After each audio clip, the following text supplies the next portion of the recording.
seja convosco. Amém. Pega a palavra de Deus, abra em 2 Crônicas 7:14.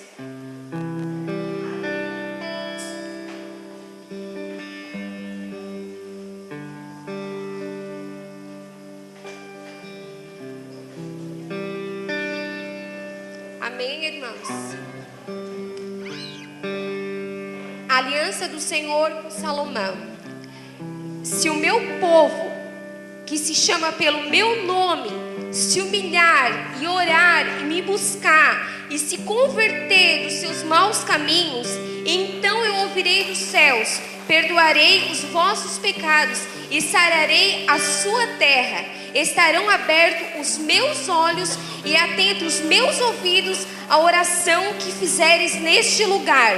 Porque escolhi e santifiquei essa casa, para que nela esteja o meu nome, perpetuamente nela estarão fixos os meus olhos e o meu coração todos os dias.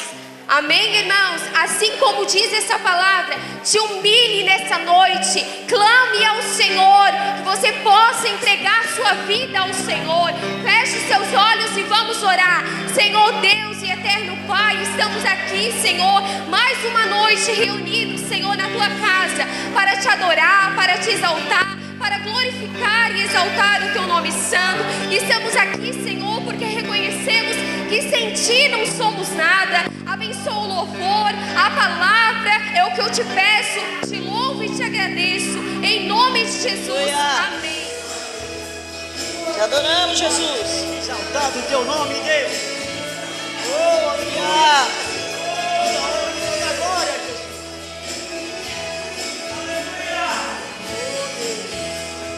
Quando Cristo aqui andou, sempre o acompanhou grandes multidão. Vinha de todos os lados para buscar nele uma solução. E o certo dia a hora estava avançada e alguém preocupou. Mestre, despede este povo que vai e vem de novo. Precisam se alimentar. Escute. Sem saber de onde veio, estava ali no meio um certo rapaz, com 5 pães e 2 peixinhos, pra ele sozinho estava bom demais. E Jesus, sabendo disso, outra vez aos seus discípulos quis mostrar que o seu poder é sem limite. Chamou um discípulo e disse: traz o que ele tem pra cá. Aquilo que era pouco logo se multiplicou nas mãos de Jesus, pois ele o abençoou, e todos comerão que até sobrou.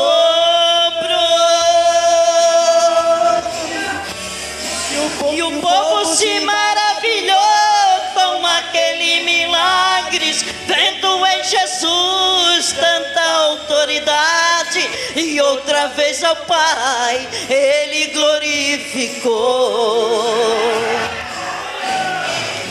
Jesus ainda hoje faz multiplicar, o seu pouco em muito pode transformar. É só depositar com fé em suas mãos.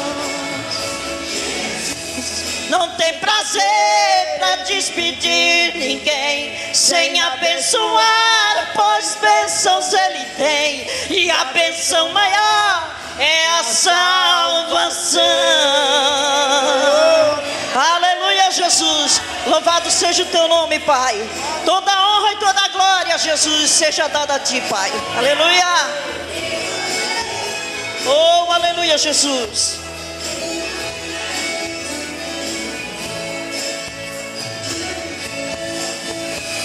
Aquilo que era pouco logo povo se multiplicou nas mãos de Jesus, pois ele o abençoou, e todos comeram que até sobrou. E o povo se maravilhou com aquele milagres, vendo em Jesus tanta autoridade, e outra vez ao Pai ele glorificou. Jesus ainda hoje faz multiplicar, o seu pouco em muito pode transformar, é só depositar com fé em suas mãos. Jesus não tem prazer em despedir ninguém sem abençoar, pois bênçãos ele tem, e a bênção maior é a salvação. Jesus não tem prazer em despedir ninguém sem abençoar, pois bênçãos ele tem, e a bênção maior é a salvação. Salvação. Oh, aleluia, aplauda Jesus, meu irmão. Aleluia! Aleluia!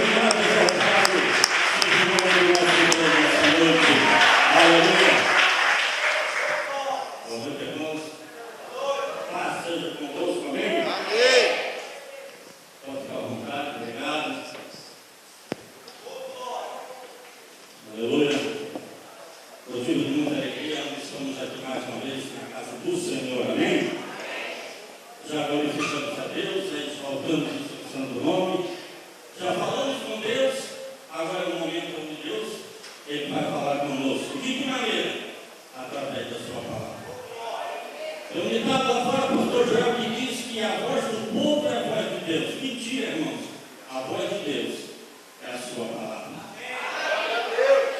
Existe um outro ditado lá fora que diz: comeu o pão que o diabo amassou. Mentira, irmãos. O diabo quis amassar o pão, mas foi o pão que amassou o diabo. Jesus disse: eu sou o pãozinho que desceu do céu, aleluia.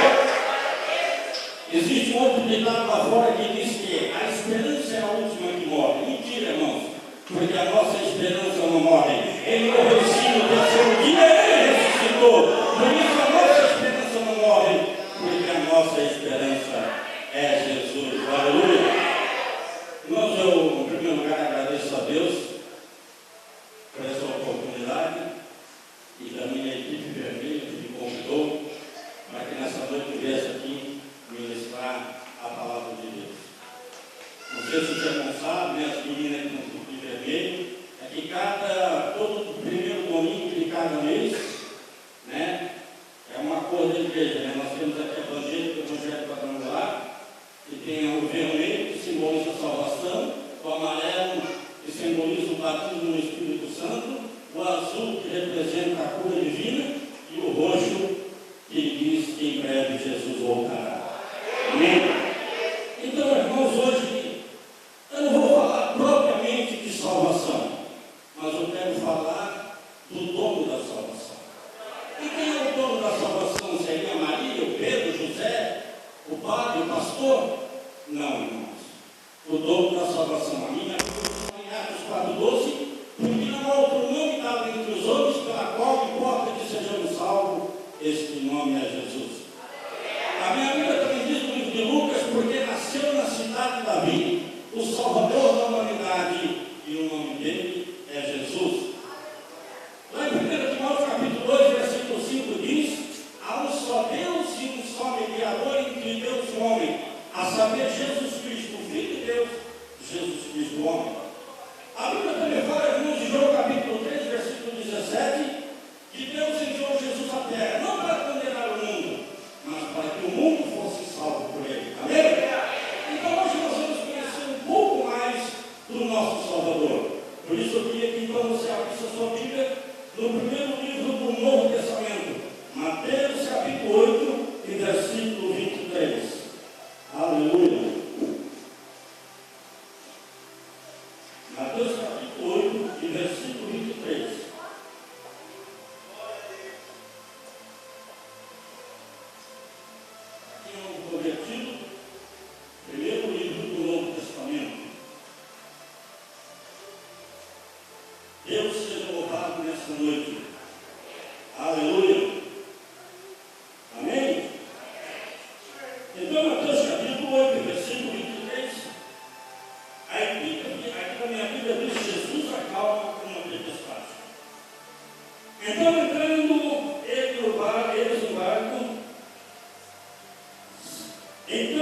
estando ele no barco, os seus discípulos o seguiam. Eis que sobreveio no mar uma grande tempestade, de sorte que o barco era varrido pelas ondas. Entretanto, Jesus dormia. Mas os discípulos vieram acordá-lo, clamando: Senhor, salva, perecemos. Perguntou então Jesus: por que sois tímidos, homens de pequena fé? E levantando, repreendeu o vento e o mar, e se fez grande bonança. E maravilhavam-se os homens, dizendo: quem é este que até o vento e o mar lhe obedecem? Inclina a sua cabeça, grande e poderoso Deus. É no nome de teu filho amado Jesus Cristo, aonde mais uma vez eu me coloco diante da tua face, da tua presença. E usa nessa noite, meu Pai, que o Senhor tem sempre nos dado, com graça, com sabedoria, com entendimento, para que a tua palavra nessa noite possa penetrar o mais íntimo do coração dos homens. Assim mesmo já eu te agradeço em nome de Jesus. Amém? Irmãos, pode ficar à vontade, sentados.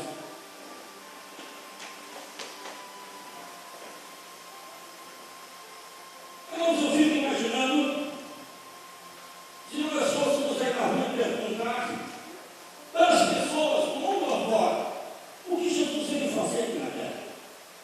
Eu tenho certeza, irmãos, que mais de 80% pastor não sabiam responder. Mas na verdade, irmãos, Jesus veio aqui à terra com única só missão, com único só objetivo: salvar uma humanidade cativa e aprisionada que estava na mão de Satanás. Mas por que esta humanidade estava cativa nas mãos de Satanás? Por causa do pecado. A minha Bíblia diz, Isaías 59:2, que são os nossos pecados, as nossas transgressões que nos separam nós da presença de Deus. Então, irmãos, a terra estava cheia de pecado. E quando eu volto para a Bíblia Sagrada, lá em Gênesis capítulo 6, versículo 12, eu vejo Deus olhando para a terra e dizendo: eu me arrependo de ter criado a raça humana. Eu fico imaginando Deus agora dizendo: eu vou exterminar este povo, porque o pecado chegou até a sala do meu trono. Mas quem sabe Deus, em algum canto da terra, Ele olha e Ele vê um homem justo, reto, que andava nos seus caminhos. Este homem era Noé. E agora, irmãos, por causa de Noé, Deus então agora salva Noé e a sua família, mas Ele extermina toda a raça humana. Quem sabe Deus pensou, pastor: eu agora vou criar uma nova família, vou criar uma nova geração. Quem sabe este povo agora, ele vai andar nos meus caminhos. E o tempo foi passando. As pessoas foram se multiplicando na face da terra. E juntamente com as pessoas também começou a se multiplicar o pecado. Eu não sei o tempo que levou, mas eu, quando penso e olho para a Bíblia, Deus mais uma vez ele olha para a terra e ele vê que a terra está corrompida. A terra está cheia de pecado. Quem sabe Deus pensou mais uma vez: eu vou exterminar toda a raça humana. Quem sabe Deus agora olha para a terra e ele tenta procurar alguém. Quem sabe ele pensou: quem sabe eu encontro algum Noé. Mas a Bíblia diz que Deus não encontrou um justo na face da terra. A minha Bíblia diz em Romanos capítulo 3, versículo 23, que todos pecaram. E todos estavam separados da glória e da presença de Deus. Aí então, irmãos, eu vejo que entrou na nossa vida a graça e a misericórdia do Senhor. A minha Bíblia diz: se não fosse a graça e a misericórdia do Senhor, há muito de nós já teríamos sido consumidos. Foi aí então, irmãos, que eu lendo a palavra de Deus, um versículo que todo mundo conhece, João 3,16. Que Deus amou o mundo de tal maneira, que deu o seu Filho amado, o seu único Filho, para que todo aquele que nele crê não pereça, mas tenha a vida eterna. Foi por isso que Jesus veio até a terra, irmão, para salvar uma humanidade cativa e aprisionada, perdida nas mãos de Satanás. E Jesus veio até a terra, irmãos, então pregar a palavra de Deus, a palavra das boas novas, a palavra que cura, a palavra que transforma, a palavra que traz salvação. E Jesus fazia isso, irmãos, com muito amor, com muito carinho, com muita dedicação. A Bíblia diz que Jesus ia de aldeia em aldeia, de cidade em cidade, nos povoados. E naquela época, irmão, não tinha a locomoção como nós temos hoje. Jesus ia a pé. Quando ele ia em cima de um jumento, nós sabemos que Jesus ele tinha duas naturezas, a terrena e a divina. A Bíblia diz que Jesus era 100% homem e também 100%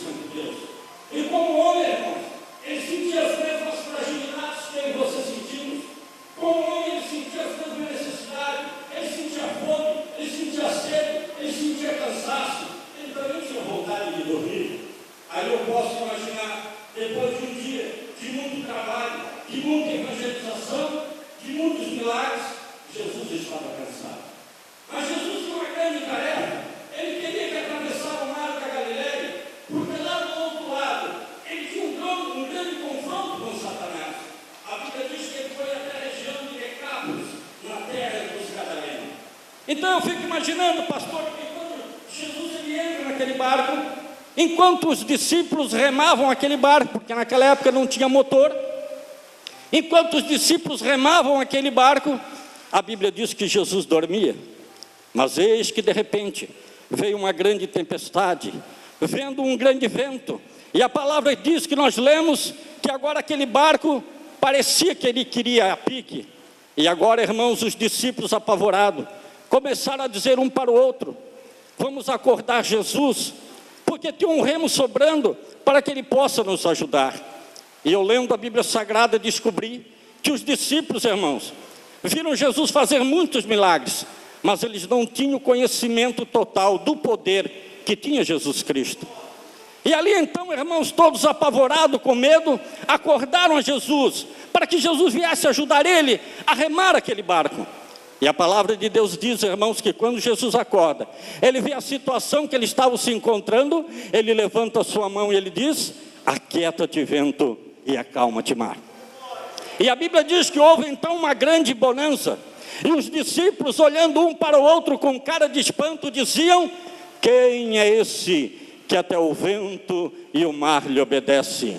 Quem é este? Eu quero usar como tema da minha pregação. Quem é esse que chegou diante de uma sepultura, aonde havia ali um homem enterrado há 4 dias, e ele disse: Lázaro, vai para fora. E a multidão, olhando um para o outro com cara de espanto, diziam: quem é este? Aleluia. Quem é esse, meu irmão? Estava indo em direção à cidade de Naim, quando Jesus encontra uma grande multidão que vinha trazendo em suas mãos um caixão, e dentro daquele caixão um jovem filho de uma viúva. Mas quando Jesus toca naquele caixão, aquele jovem levanta, e aquela multidão com cara de espanto, olhando um para o outro, diziam: quem é este? Aleluia. Quem é esse que chegou diante de um pecador, diante de um paralítico, e ele disse: os teus pecados estão perdoados? Mas aqueles fariseus, com o seu coração cheio de dúvida, disseram: mas quem é ele para perdoar pecado? Mas Jesus, conhecendo o mais íntimo dos pensamentos daqueles pecadores, daqueles fariseus, ele disse: para que vocês saibam que o Filho do Homem tem poder para perdoar pecado, eu digo a este paralítico: toma o teu leite e anda. Aquele paralítico levantou, e aquela multidão, olhando um para o outro com cara de espanto, diziam: quem é este? Aleluia. Quem é esse, meu irmão, que tem poder sobre os céus e a terra? Quem é esse que tem poder sobre a minha e a tua vida? Quem é esse, meu irmão, que tem poder sobre o câncer, que tem poder sobre a AIDS? Quem é esse que um dia deixou o seu trono da glória, a sua coroa de rei, e veio a esta terra para salvar a humanidade cativa e aprisionada nas mãos de Satanás? Porque a minha Bíblia diz no livro de Lucas, capítulo 19, no verso 10, que o Filho do Homem veio buscar e salvar os que se haviam perdido. Quem é ele? Ele é Jesus de Nazaré. Aplauda Jesus, aleluia.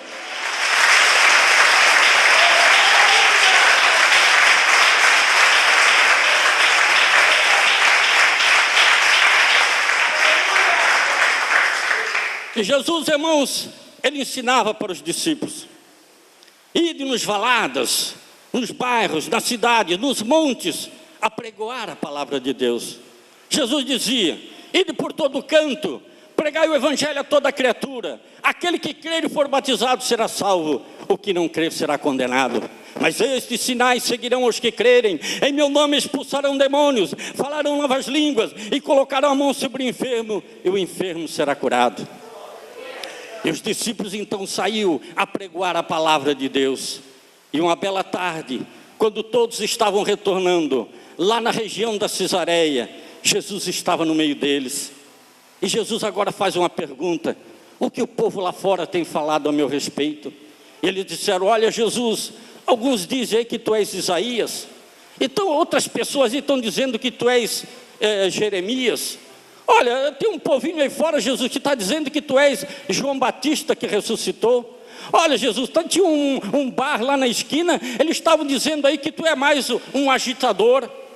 Olha, Jesus, tem um povo lá fora aí dizendo que tu és um baderneiro, que tu veio causar confusões, intriga entre as denominações. Este, irmãos, era o pensamento que aquele povo pensava a respeito de Jesus. Por quê? Porque eles não conheciam Jesus. A Bíblia diz que ele veio para os seus, mas os seus não o reconheceram. E Jesus era um homem de oração. Jesus, ele ia de madrugada no monte orar. E a Bíblia diz que certa vez Jesus foi lá no monte orar. E quando Jesus lá no Monte das Oliveiras, e quando Jesus olhou para baixo, ele contemplou aquela cidade bonita, aquela cidade formosa, aquela cidade toda iluminada. E Jesus começa a dizer: Jerusalém, Jerusalém, que tem matado os meus profetas. Jerusalém, Jerusalém, que tem apedrejado aqueles que a ti eu tenho enviado. Jerusalém, Jerusalém. A Bíblia diz que Jesus começa a chorar, porque ele sabia, irmãos, que ele veio para os seus, mas os seus não reconheceram, os seus o crucificaram. Eles não deram glória ao Rei da Glória, porque a minha Bíblia diz no livro de Mateus capítulo 24 e no verso 7, no livro de Salmos: levantai-vos, ó portas, vossas cabeças, levantai-vos, ó portais eternos, porque entrará o Rei da Glória. Quem é o Rei da Glória? O Senhor dos Exércitos, ele é o Rei da Glória. Mas eles não quiseram dar glórias ao Rei da Glória, eles davam glória aos deuses da terra. Eles não quiseram glorificar o Rei dos Reis, mas eles glorificavam os reis da terra. A minha Bíblia diz, irmãos, que Salomão foi um rei muito aclamado pelo povo. A Bíblia diz que Salomão, ele tinha 12.000 cavaleiros. Esses 12.000 cavaleiros eram divididos em 2 grupos. 6.000 cavaleiros ficavam guardando o palácio do rei, a torre de vigia e a torre de atalaia. 6.000 cavaleiros ficavam a mando do rei. Aonde o rei ia, 6.000 cavaleiros seguiam o rei. O rei ia para a direita, 6.000 cavaleiros iam para a direita. O rei ia para a esquerda, 6.000 cavaleiros iam para a esquerda.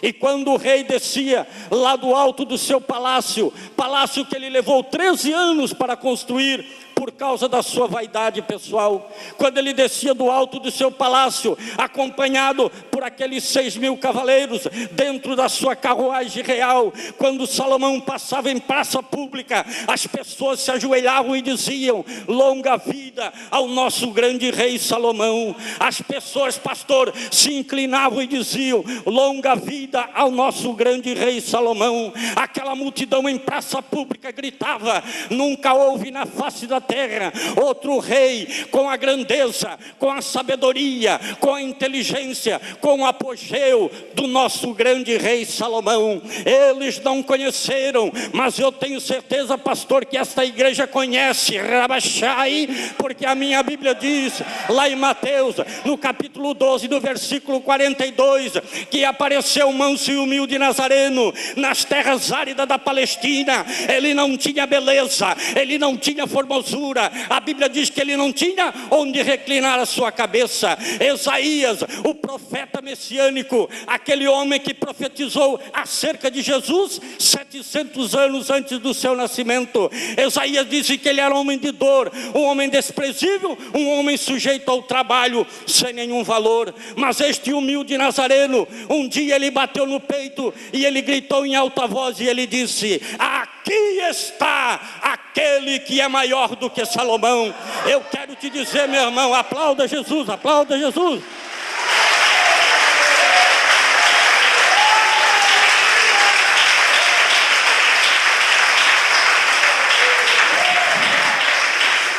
Eu quero te dizer, meu irmão, sabe por que Jesus é maior do que Salomão?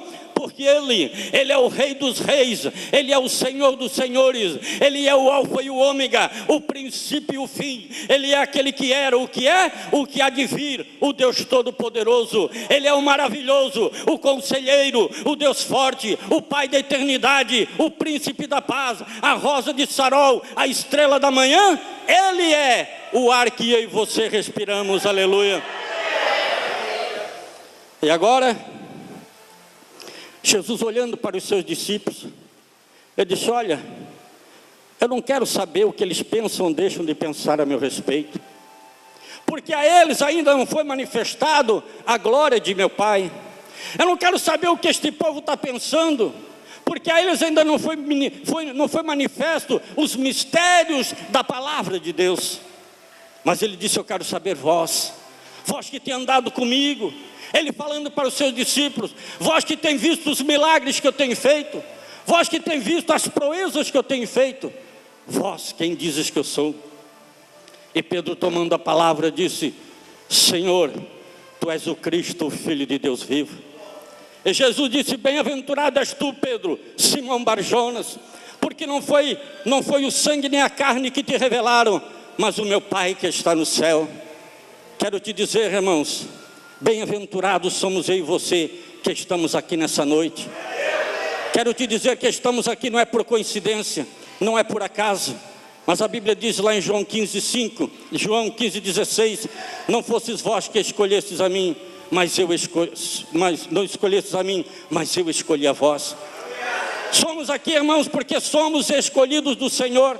Estar aqui, eu quero te dizer, irmãos, é um privilégio, porque muitas pessoas quiseram estar aqui hoje no meu e no teu lugar, mas não conseguiram chegar. Quantas pessoas, irmãos, nós temos visto pela internet, pessoas que moram em países distantes, aonde não pode profetizar a fé cristã, quem sabe procurar um templo para adorar a Deus, e não encontraram. Quantas pessoas hoje, irmão, estão dentro de uma UTI, estão ali, irmãos, num leito de hospital, queriam estar aqui no meu e no teu lugar, mas não conseguiram chegar. Outras pessoas, irmãos, queriam estar aqui no meu e no teu lugar, mas estão atrás de uma cela fria, dentro de uma penitenciária, por causa de um delito que cometeram.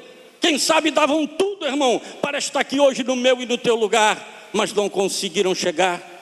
Outras pessoas, irmão, não estão atrás das grades feitas por mãos de homens, mas estão atrás das grades feitas por Satanás. Satanás tem escravizado pessoas, pastor, através do álcool, da cocaína, das drogas, da prostituição, do adultério e da idolatria. Mas a palavra de Deus tem a resposta. Lá em João 8:32, a palavra de Deus diz: e conhecereis a verdade, e a verdade vos libertará. Mas que verdade é essa, irmão Wilson, que pode libertar o homem? Jesus Cristo disse: eu sou o caminho, a verdade e a vida. Jesus Cristo, irmãos, Ele é a verdade. E quando o homem tem um encontro com a verdade, aí, irmãos, ele é liberto. Porque a palavra de Deus diz lá em 2 Coríntios 5:17: os que estão em Cristo, nova criatura é, as coisas velhas se passaram, eis que tudo se fez novo. Aleluia. Agora, irmãos, este mesmo Pedro que disse: Senhor, tu és o Cristo, o Filho de Deus vivo. A minha Bíblia diz agora, irmãos, que ele vem a negar a Jesus. Estavam todos reunidos, era a última ceia. E depois de tomar a última ceia, eles subiram até o Monte das Oliveiras. E a Bíblia diz que eles iam cantando, alegre, cantando e glorificando a Deus. E Jesus olhou para eles e disse: olha, hoje vocês estão alegres, hoje vocês estão contentes, mas amanhã, muitos de vós se escandalizarão por causa do meu nome. E Pedro mais uma vez disse: não, Senhor, isso aí não vai acontecer. Por onde quer que tu vai, eu estarei contigo. Se tu for levado à morte, à prisão, açoitado, aonde tu estiver, Senhor, eu estarei do teu lado. E Jesus olhou para Pedro e disse: Pedro, Pedro, antes que o galo cante, tu me negarás 3 vezes. Daquele momento em diante, Jesus desce, irmãos, até o jardim do Getsêmani. E chega ali, os soldados romanos, a guarda romana, os malfeitores, os carrascos, e prendem Jesus. No momento em que Jesus é preso, todos os discípulos batem retirada. Jesus é levado agora ao pátio do sumo sacerdote Caifás. Agora Jesus está lá no pátio, amarrado naquele tronco. Mas Pedro, a palavra de Deus diz que começa a observar Jesus de longe. Não demorou muito, uma grande multidão cercou aquele lugar. E Pedro agora, irmão, disfarçadamente, ele no meio daquela multidão, ele começa a olhar para Jesus. E as pessoas agora começavam a dizer: mas não era tu que até ontem estava aí com esse tal de Jesus, o Galileu? E Pedro disse: não, eu nem conheço este homem. E timidamente Pedro, ele foge daquele lugar, ele se infiltra um pouco mais à frente, e mais lá na frente ele é também reconhecido. Alguém olha para Pedro e diz: mas não era tu que até ontem estava com este tal de Jesus aí, o Nazareno? E Pedro disse: não, eu nem conheço este homem. E Pedro agora disfarçadamente, ele vai um pouco mais para o lado, mais para a direita, ele tenta se esconder no meio da multidão, querendo ver Jesus, mas lá outra vez alguém olha para Pedro e diz: tu és um dele, tu veste como ele, tu fala como ele. E a palavra de Deus diz que Pedro espraguejou dizendo: eu não conheço este homem. Quando Pedro fala isso, o galo canta. E Pedro lembrou da profecia de Jesus, quando Jesus disse: Pedro, Pedro, antes que o galo cante, tu me negarás 3 vezes. Agora Pedro, irmãos, ele começa a se entristecer, e ele vai saindo daquele lugar. E quando ele olha para trás, ele vê Jesus sendo chicoteado, esbofeteado pelos soldados da guarda romana. E no momento em que Pedro olhou para Jesus, Jesus olhou para Pedro, houve uma troca de olhar. Pedro não resistiu ao olhar de Jesus. A Bíblia diz que Pedro começa a chorar, e ele vai saindo daquele lugar. Ele vai saindo daquele lugar dizendo: eu acho que Jesus se enganou quando me escolheu. Eu não sirvo para ser crente, porque no momento em que Jesus mais precisava de mim, eu me acovardei. Eu vou embora, eu vou esquecer esse negócio de pregar a palavra de Deus. Eu vou passar aí no mercado, eu vou comprar uma nova rede, eu vou lá na minha aldeia, lá no meu povoado, eu vou fazer uma nova sociedade de um barco, e eu vou voltar a pescar no mar da Galileia. Eu acho que esse negócio de seguir a Jesus não é comigo. Eu fico imaginando, irmãos, naquele momento, quando houve aquela troca de olhar, quando Jesus olhou para Pedro, eu fico imaginando, pastor, que Jesus estava dizendo para Pedro: Pedro, Pedro, por que tu foges, Pedro, da minha presença? Eu sou o mesmo, Pedro, eu não mudei. Lembra-te, Pedro, naquele dia, quando eu mandei tu vir até mim sobre as águas, Pedro, e que os teus olhos eram fitados em mim. Enquanto os teus olhos eram fitados em mim, Pedro, tu caminhava pelas águas. Mas lembra, Pedro, que veio a incerteza, veio a insegurança, veio a dúvida, Pedro, e tu tirou os olhos da minha presença, e tu começou a afundar, Pedro. Lembra-te, Pedro, quando tu estavas afundando, tu me deu a tua mão, Pedro, eu estendi o meu braço, e eu te levantei e te dei uma nova vida, Pedro. Porque tu foges, Pedro, da minha presença? Eu sou o mesmo, Pedro, eu não mudei. Basta nesse momento, Pedro, que tu me dê a tua mão, Pedro, eu vou estender o meu braço, Pedro, e eu vou te dar a vitória, aleluia. Há momento na nossa vida, pastor, que nós fizemos igual a Pedro, viemos à casa do Senhor, levantamos as nossas mãos, choramos aqui na frente, entregamos a nossa vida para o Senhor, e dizemos: Senhor, eu daqui não saio mais, porque a minha família estava destruída, o meu filho estava nas drogas, a minha filha no caminho do adultério, e o Senhor restaurou a minha família, eu daqui não saio mais. Viemos à casa de Deus, levantamos as nossas mãos, e dizemos: obrigado, Jesus, porque eu era um homem derrotado, eu estava desempregado, e hoje eu sou um homem abençoado.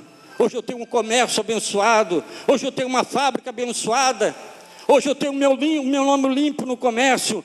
Obrigado, Senhor, eu daqui não saio mais.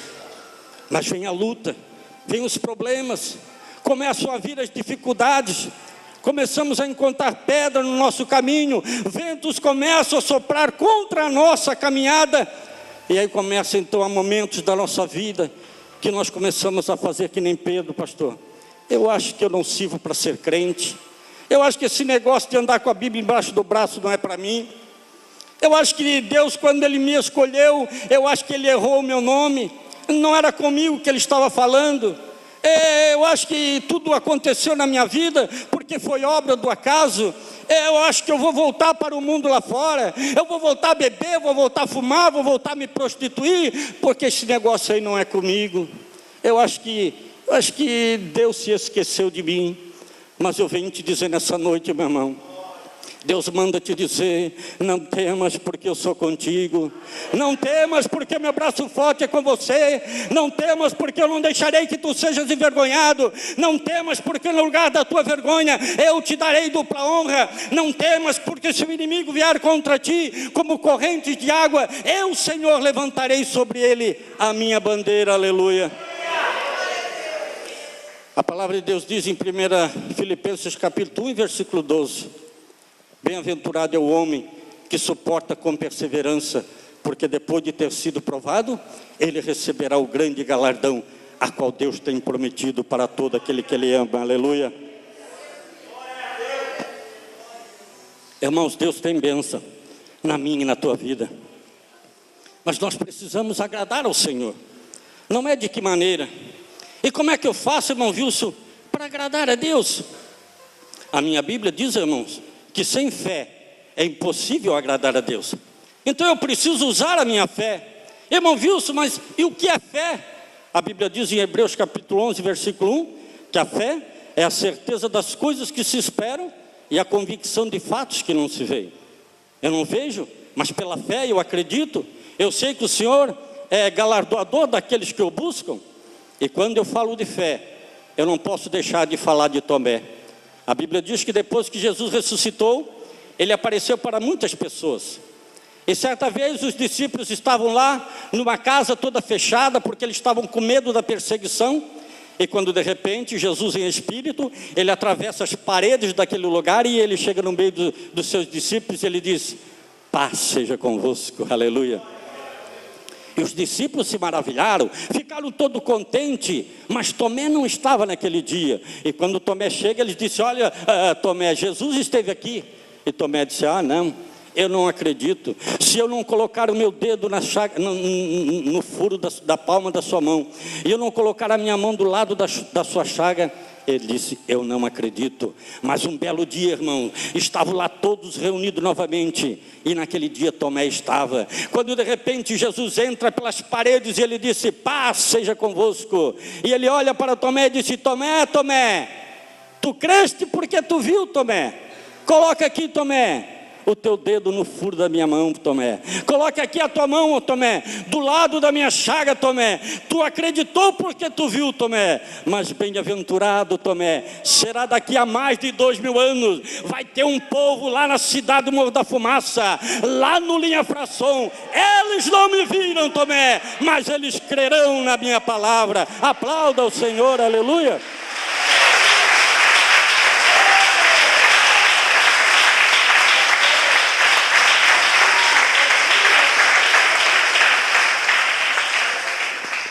Então é pela fé, irmãos. Quando nós olhamos e lemos a Bíblia Sagrada, é pela fé.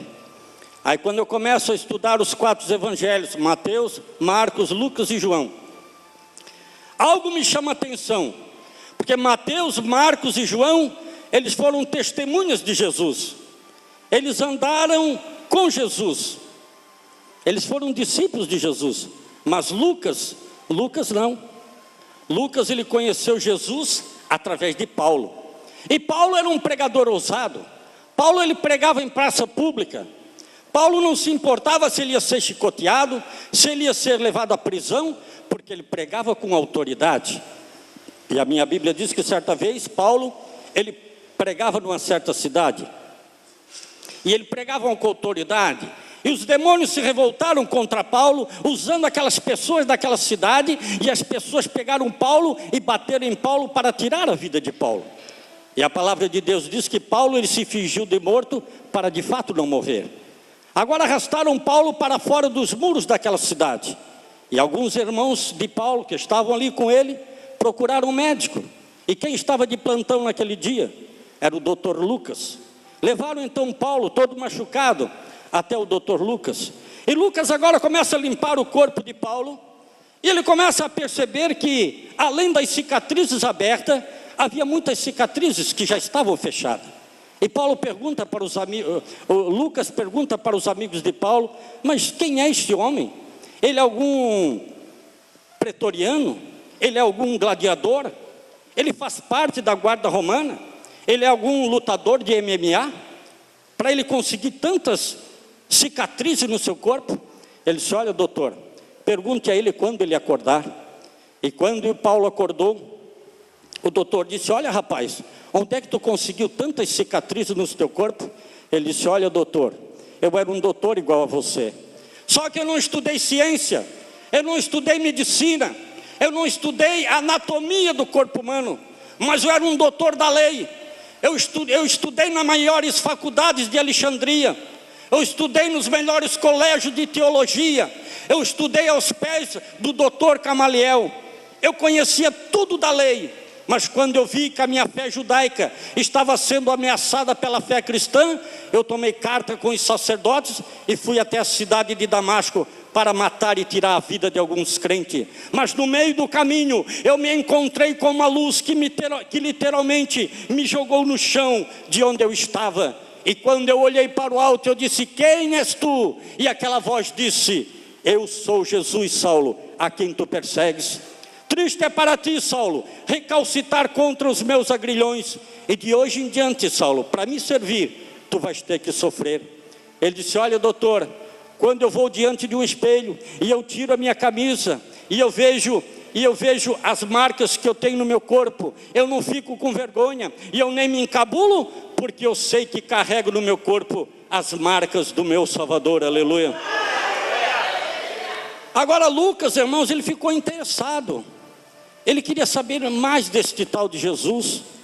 E agora, irmãos, eu fico imaginando que quando Paulo e Lucas andando pelo caminho, Paulo dizia, olha doutor, o Deus que eu sirvo já fez o paralítico andar, o Deus que eu sigo já fez o cego enxergar, o morto ressuscitar. E Lucas dizia, olha Paulo, eu até te admiro, gosto de ti, tu é um bom rapaz, mas não vai fazer eu acreditar nessas coisas, porque eu só acredito vendo. Mas deixe estar, que um dia, irmãos, Paulo pregava numa certa cidade, e uma grande multidão se reuniu para ver Paulo pregar, porque Paulo não pregava apenas meia hora como nós pregamos, Paulo pregava 1, 2, 3, 4 horas, e ele acumulava uma grande multidão. E agora nesse dia, havia uma grande multidão, as pessoas estavam nas marquises, nos telhados, nos prédios, irmãos, nas janelas, e Paulo pregava. E a Bíblia diz, irmãos, quando foi meia-noite, um jovem cochilou e caiu com a cabeça no chão e morreu. Chamaram o médico, e quem estava ali? Era o doutor Lucas. E Lucas agora começa a examinar aquele jovem, e ele percebe que aquele jovem morreu. Ele chama Paulo e disse, olha Paulo, é melhor tu fugir deste lugar, Paulo, porque o rapaz morreu, eles vão colocar a culpa em ti, Paulo, tu vai ser morto, eles vão te linchar, foge deste lugar, Paulo. E Paulo, olhando para Lucas, disse, olha doutor, eu não quero discutir medicina contigo, eu até sei que tu tem autoridade para dizer isso, mas isso aí é uma análise, é a análise do doutor da terra, agora eu vou falar com o doutor do céu. E Paulo agora ele dobra o seu joelho, e ele começa a pegar agora no ombro daquele jovem, e dizia, acorda Eutico, em nome de Jesus. E lá em cima no céu, pastor, Jesus Cristo com o espírito de Eutico na mão, porque a minha Bíblia diz, irmãos, quando o homem morre, o corpo fica na terra, mas o espírito volta para Deus. Jesus Cristo, irmão, quando ele ressuscitou no terceiro dia, ele foi até as profundezas do inferno, lá ele esmagou a cabeça da serpente, ele esmagou a cabeça de Satanás, e a Bíblia diz em Apocalipse capítulo 1 e versículo 18, diz, eu é que vivo e fui morto, mas hoje eu estou vivo para todo sempre, e tenho nas minhas mãos a chave da morte e do inferno. Jesus Cristo, irmãos, aleluia, Jesus Cristo, ele tem a chave da vida, e ele tem a chave da morte. E lá no céu, Jesus Cristo com o espírito de Eutico na mão, dizendo, Eutico, volta para a terra, porque Paulo está te chamando, aleluia. E aqui na terra, Paulo com o seu joelho dobrado, dizia, acorda Eutico, em nome de Jesus. E de repente aquele jovem levanta, aleluia. E aí o doutor Lucas ficou admirado. Naquele dia o doutor Lucas virou crente. Naquele dia o doutor Lucas, eu fico imaginando, que aceitou a Jesus Cristo como seu único e suficiente Salvador da sua vida. Naquele dia o doutor Lucas percebeu que não era os seus estudos, não era as suas ideologias, não eram os seus pensamentos mirabolantes que ia levar ele à salvação, mas ele precisava de um Salvador. Naquele dia ele reconheceu que Jesus era o Salvador da vida dele. Eu fico imaginando hoje, pastor, se nós fôssemos fazer uma pesquisa no mundo aí fora, nas grandes capitais, nos grandes centros, nas grandes metrópoles, Nova York, Tóquio, sei lá, irmãos, e perguntasse: quem é Jesus? Que resposta, irmãos, as pessoas diriam a respeito de Jesus? Eu tenho certeza, irmãos, que nós vamos encontrar respostas absurdas, nós vamos encontrar respostas horrendas, resposta de arrepiar o cabelo. Por quê? Porque o mundo lá fora, irmãos, não conhece Jesus. Você poderia dizer: mas irmão Wilson, todo mundo fala de Jesus, o mundo fala de Jesus, a televisão fala de Jesus. Há tempos atrás, aquele grande cineasta norte-americano, Mel Gibson, fez um filme Paixão de Cristo. O mundo inteiro comentou, irmão Wilson, a respeito de Jesus. É verdade, irmãos, o mundo inteiro comenta, o mundo inteiro fala, mas o mundo inteiro, não, a maioria, irmãos, não conhecem Jesus. Porque se o mundo conhecesse Jesus, não havia tantas religiões, tantas seitas, tantas heresias. Se o mundo lá fora conhecesse Jesus, pastor, não tinha tantas cadeiras vazias. É porque o mundo não conhece Jesus. E Jesus profetizou: eu vim em meu nome, mas vós não me recebestes. Outros virão em seu próprio nome, a estes receberei. Jesus fala em Mateus capítulo 24, versículo 24: alertai-vos, porque nos finais dos tempos, muitos falsos profetas, muitos falsos cristos, muitos falsos pregadores virão a este mundo e arrastarão milhares de pessoas. E hoje, irmãos, nós temos visto, nós temos acompanhado quantas pessoas se deixaram levar, irmãos, por pessoas, por falsos cristos e por falsos profetas. Maomé, irmãos, passou aqui por essa terra, e com a sua religião ele tem arrastado milhares e milhares de pessoas. Buda, irmãos, com seus pensamentos, tem arrastado milhares e milhares de pessoas. Chico Xavier, Allan Kardec, com as suas doutrinas espíritas, tem arrastado milhares de pessoas para o inferno. Charles Stavenrussell, o fundador das Testemunhas de Jeová, tem arrastado milhares de pessoas, irmãos, contra a presença de Deus. Hitler, quantas pessoas, irmão, seguiram esses falsos profetas. Mas nessa noite, irmãos, eu quero fazer um pequeno, ou melhor, um grande comparativo entre o verdadeiro Messias e os falsos profetas. Hoje eu quero mostrar para vocês, irmãos, quem é Jesus e quem são esses falsos profetas. Por isso hoje eu quero fazer um convite para você, para nós fazermos uma viagem em pensamento. Eu quero te convidar você a ir até, irmãos, a cidade de Meca, e lá nós vamos encontrar os ossos mortais de Maomé. Se nós formos, irmão, lá na Ásia, nós vamos encontrar os ossos mortais de Buda. Se nós formos, irmão, até a França, nós vamos encontrar os ossos mortais de Allan Kardec. Se nós formos, irmãos, até a Alemanha, nós vamos encontrar os ossos mortais de Hitler. Se nós formos, irmãos, lá na América do Norte, nós vamos encontrar os ossos mortais de Charles Stavenrussell. Se nós formos ali, irmãos, em Nova Trento, nós vamos encontrar os ossos mortais de Madre Paulina. Se nós formos lá em Uberaba, irmão, nós vamos encontrar os ossos mortais de Chico Xavier. Se nós formos, irmão, lá no Vaticano, nós vamos encontrar os ossos mortais de todo o papado. Mas eu te convido nessa noite, irmãos, a nós irmos até Jerusalém. E nós irmos, irmãos, até a sepultura onde Jesus foi enterrado. Nós vamos encontrar uma placa dizendo: Ele não está mais aqui, Ele ressuscitou. Aplauda ao Senhor dos Exércitos. Aleluia.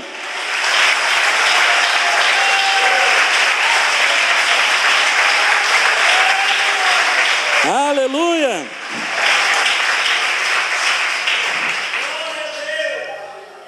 Irmãos, eu sempre tive um sonho na minha vida. Não era para ir em Nova York, as pessoas querem ir para Nova York e conhecer. essas cidades famosas, mas eu tinha um sonho no meu coração de ir até a Terra Santa. E Deus me deu essa graça. Eu fui até Jerusalém, eu e a minha esposa. E realmente, irmãos, eu tive o privilégio de entrar no túmulo onde Jesus foi enterrado. E quando eu cheguei ali, eu vi uma placa, minha esposa bateu uma foto, e eu falei para o guia: o que está escrito aqui nessa placa? E ele me respondeu: ele não está mais. Cantaraba, xoriandaraba, raca, xoriandalobaraba, cai, aleluia. Ele vive por toda a eternidade, aleluia. Irmãos, lugar de bênção, irmão, lugar de vitória é aqui na casa de Deus. Não brinque, irmãos, não brinca de ser crente. O diabo não brinca de ser diabo, irmãos. Eu tenho visto, irmãos, eu com meus 24 anos de evangelho, irmãos, o diabo está, olha, o diabo está agindo de maneira incrível. E eu quando meditava nessa palavra em casa, pastor, porque Jesus, ele ia para a região de Decápolis, na terra dos Gadarenos, e Jesus foi lá e ele libertou. O pastor estava pregando sobre isso, né? E os demônios sabiam. E demônio, irmãos, ele não tem poder, mas ele tem força. Ele nos intimida, eu e você. O que aqueles demônios pensavam, aquela legião? Nós vamos afundar esse barquinho aí. E eles mexeram com o mar, irmãos. Aquilo ali foi a força satânica. Então, irmãos, quando os discípulos viram aquela situação, quando você se deparar com situações de forças do inferno, irmão, clame por Jesus. Jesus está no teu barco. Ele vai acalmar o vento, ele vai acalmar a tempestade. Irmãos, para mim estar hoje aqui, o pastor Joel sabe, o pastor, foi um sufoco, irmão. Eu não sei o que aconteceu. Irmãos, desde que eu me conheço por gente, eu nunca tive as amígdalas inchadas. Eu não sabia nem o que era isso. Pois de quarta, quinta-feira para cá, o negócio começou a inchar. Eu disse: Jesus, eu tenho que pregar domingo. Eu não quero pedir socorro para o pastor, eu não vou dar o braço a torcer. E o inimigo foi me estreitando. E nós lá orando no monte, e eu não pude orar na quinta, não fui orar no sábado, na sexta. A minha esposa dizia: não vai, rapaz, tu está abaixo de remédio, é de chá. A noite que passou, irmãos, de ontem para hoje eu não dormi. Levantei 3 horas da manhã. O negócio agora começou a repuxar, já doía o ouvido. E eu ia orar, tu sabe, é bom orar quando tu está com saúde, irmão. Agora começa a doer tudo, tu esquece até de Jesus. Só pede pelo sangue. Jesus, tenha misericórdia. Tem misericórdia, Jesus. E amanhã eu tenho que pregar. Será que eu vou ligar para o pastor? Não, eu não vou ligar, Jesus. Tu está no controle, tu está no barco. Hoje de manhã eu corri para uma farmácia. A mulher lá, e a Adriana já tinha medicado a semana inteira. Sexta-feira eu saí do meu trabalho, 3 horas da tarde. A irmã Bia sabe disso. A irmã Bia, ó, eu vou dormir aí, não estou para ninguém. E fui dormir. Ontem, sexta-feira, né? Não, ontem foi sábado. Fiquei de pijama o dia inteiro, pastor. 7 horas da noite a minha filha disse: pai, me leva lá no grupo de jovens. Eu disse: pai, então o pai vai te levar lá. Cheguei em casa, dei uma reativada. Tomei um banho para tirar o cheiro do pijama. Irmãos, e fui para a cama de novo. E hoje foi um sufoco, mas graças a Deus, irmãos, eu quase liguei para o pastor. Eu disse: não vou ligar para o pastor. Então, irmãos, isso tudo são forças satânicas do inferno, irmão, que vem contra nós. Foi na quinta-feira, não sei se nós estávamos orando no monte, irmão, lá não faz barulho, não tem ninguém. Quando de repente eu disse: será que é uma vaca que tem ali naquele mato? É um barulho daqui, um barulho de lá, irmão. São forças satânicas do inferno querendo nos intimidar. Certa vez nós estávamos orando aqui nos limites da cidade. Eu fui orar, eu e mais 2 irmãos, lá na ponte da reta lá. A ungir a ponte, a cabeceira da ponte, orando: Senhor, declaramos, é bênção, é vitória e tal.